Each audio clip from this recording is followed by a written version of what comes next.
Good morning. Happy Tuesday. So we had a storm here last night. It was a pretty bad storm, and we're supposed to get more storms today. Jenna and Sam have a award ceremony at school tonight. So I'm hoping that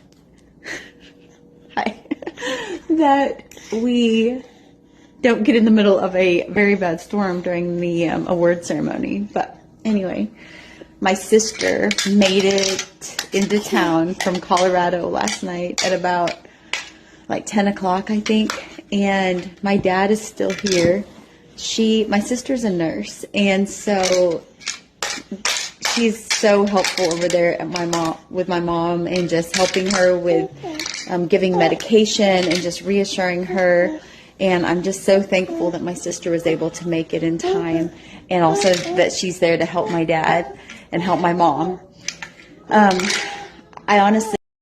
I'm honestly surprised he's still hanging in there. He's so strong, but he doesn't have to be. He can let go. And I've heard of so many people that are in their final days and they're waiting for someone to show up, and then that person shows up, and then they can finally just be at peace and just let go. And I'm praying that he can do that, because it's really, really hard to see him like this. And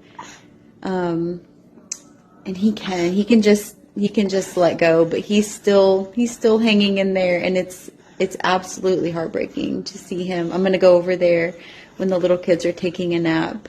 Jenna's going to be home, and I'll run over there. But he's not in pain. He's completely asleep, and my mom and my sister are staying on top of his medicine, and he's just resting comfortably, but his breathing is shallow. And I don't know how they know this, but I've heard that people can hear voices, like they can hear us talking to them when they're in their final days, and when they're in a state where it looks like they're sleeping, it looks like they're kind of in a coma, really, and but they can still hear. And so I'm gonna go over there, and my sister will be there, and we'll just talk to my dad and just visit. And who knows if he can hear us or not. We'll err on the side that he can, and we'll just visit with him, visit with each other. It's an extremely hard day. I'm just emotionally drained. By the end of the day, I just feel like this type of exhaustion that I've honestly not felt since Grampy Norm passed away. It's just this emotional, like I'm just so drained. Like I can't even comprehend words. But my kids will be talking at me at the end of the day, and I'm like, wait, say that again? I did not comprehend what you're saying. Oh man. It's just been a lot. It's been a lot. And then on top of all that, today is the 2-year anniversary of Grampy Norm's passing, and which has been the hardest moment of our whole family to get through. That his death was sudden. He died of a heart attack very suddenly. He spent all day with his family, and then he went home, sat down, and that was it. And so for him, that was the most beautiful, amazing death. Like he avoided all of this time that my dad's had to go through. And so what a blessing for him. But for us, that was so hard, because he was here and gone. And so to process that has been a lot. So some of you have been on here long enough to know Grampy Norm and who he was, and how much of a part of like this family he was. Like he was part of the day-to-day, and so his loss was more than just a grandparent loss. It was like, I always say it was like a cornerstone of our family. It was just taken out, and it was extremely hard. And it still is. And if I like think about it right now, I'm probably just going to start crying all over again. But anyway, today's the 2-year anniversary of his death, and I can't believe that it's been 2 years. Our family has grown incredibly close over the last 2 years, just getting through this together. And the lessons and just the experiences that he gave the kids and us, and just showing us how to live by how he lived. We are still doing that today, and So today, reflecting on Grampy Norm's life and just, what he meant to our family and all of that, while saying goodbye to my dad and celebrating Jenna and Sam's achievements tonight.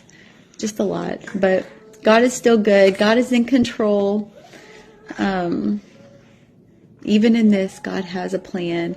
And God is still good. So I hope everyone's having a wonderful day. I'm going to hang out with this silly baby here. With this silly baby. Yeah. And then I'm going to go see my dad in a little bit. Thank you all for your prayers. We feel them. And I'm very, very thankful for this community. I mean that.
Kids are in town for a funeral, so pack the car and dry your eyes. I know they got plenty of young blood left in them, and plenty nights under pink skies you taught him to enjoy.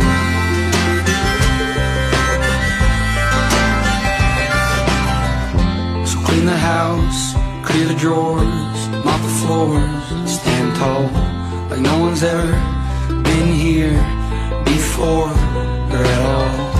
And don't you mention all the inches that are scraped on the door frame. We all know you tiptoed up to 4-1 back in '08. If you could see him now, you'd be proud.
There's our little paw. What can we do? Jenna's here. Yeah.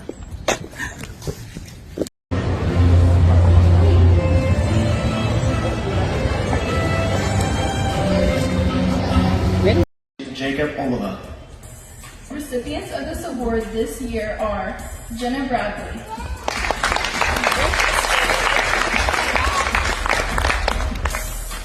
Kaylee Davis.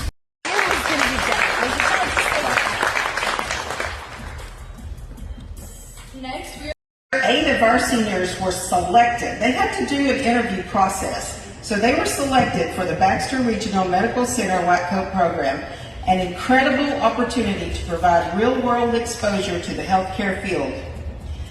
Joining me in this recognition is Sarah Brzezinski and Sarah Jones of the Baxter Regional Education Department. And Sarah J. is a former FHS graduate.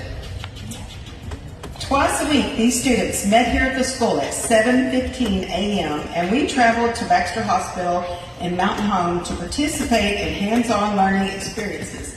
And y'all, I drove the bus. So I can take a little credit. They explored a wide range of medical skills, including suturing a calf's heart, bone grafting, starting IVs, drawing labs, intubation, pharmacology, physical therapy, airbag operations, catheter placement, radiology. And Kendall Ross arrived at the hospital. They said be there before 7:30. They got there at 6:58 a.m. And they secured leadership positions, with Jenna stepping up as paramedic. Cannon Wright also earned a spot on the ambulance crew. Together, they transported the patient hot. And I know we ran hot because I was running the siren in the front seat. It was so much fun.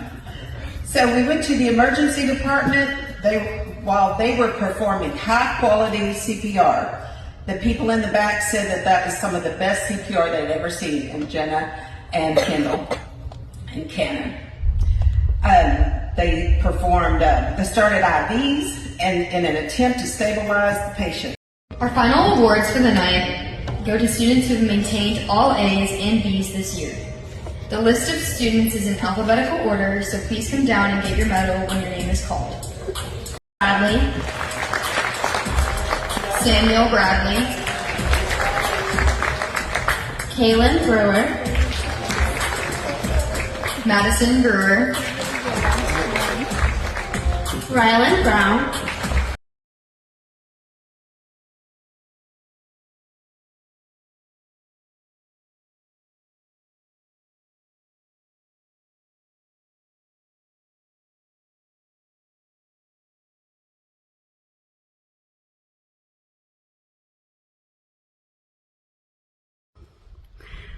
This is so cool.